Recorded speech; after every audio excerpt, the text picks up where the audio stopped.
Praise lord. దేవుని స్తోత్రం. ఉదయకాల ప్రార్థన. పరిశుద్ధుడా, కృపాసత్య సంపన్నుడా, నిన్న నేడు నిరంతరం ఏకరీతిగా ఉండబడానికి స్తుతి నాయన. రాత్రంతయు కాచి కాపాడి మీరు ఎక్కసాటును భద్రపరిచి మరొక దినం ఇచ్చాము. నీ కోటి స్తోత్రాలు. ఈరోజు మీ సన్నిధి తోడుగా ఉంచండి. మీ కృప మాపై ఉంచి దీవించమని యేసయ్య నామములో ప్రార్థించుడుతున్నాను మా పరమ తండ్రి. ఆమేన్. వాక్యం కీర్తనల గ్రంథం 30వ అధ్యాయం 5వ వాక్యం. ఇలారా, అక్కడ దేవుని యొక్క కోపం నిమిషమాత్రము ఉంటుంది, కానీ ఆయన దయ ఆయుష్కాలమంతా ఉంటుంది.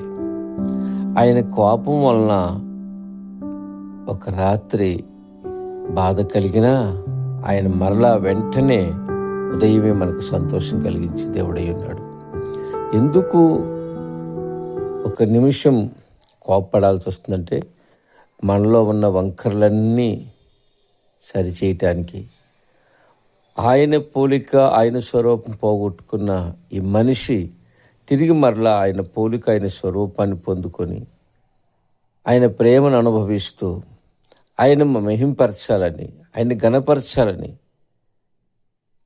ఆయన సొత్తుగా మనం మార్చబడాలని ఆ ఒక్క నిమిషమే ఆయన కోపిస్తాడంట. నిజమే, దేవుడు ఒక్క నిమిషం కోపిస్తే చాలా భయంకరంగా ఉంటుంది. అనేకులు ఇది ఎరిగి దేవుని యందు భయభక్తులు కలిగి వారి యొక్క వంకరతనాన్ని అంతా తొలగించుకొని దేవుని సొత్తుగా మార్చబడినట్టుగా మనం ఎందరినో చూస్తూ ఉన్నాం. దేవునికి స్తోత్రం. ప్రియులారా, ఆయన కోపం నిమిషమే, కానీ ఆయన దయ ఆయుష్కాలం అంతా ఉంటుంది. ఆయన దయ వల్లనే మనం బ్రతుకుతూ ఉన్నాం. దేవునికి మహిమ కలుగును గాక. ఆమేన్, ఆమేన్, ఆమేన్.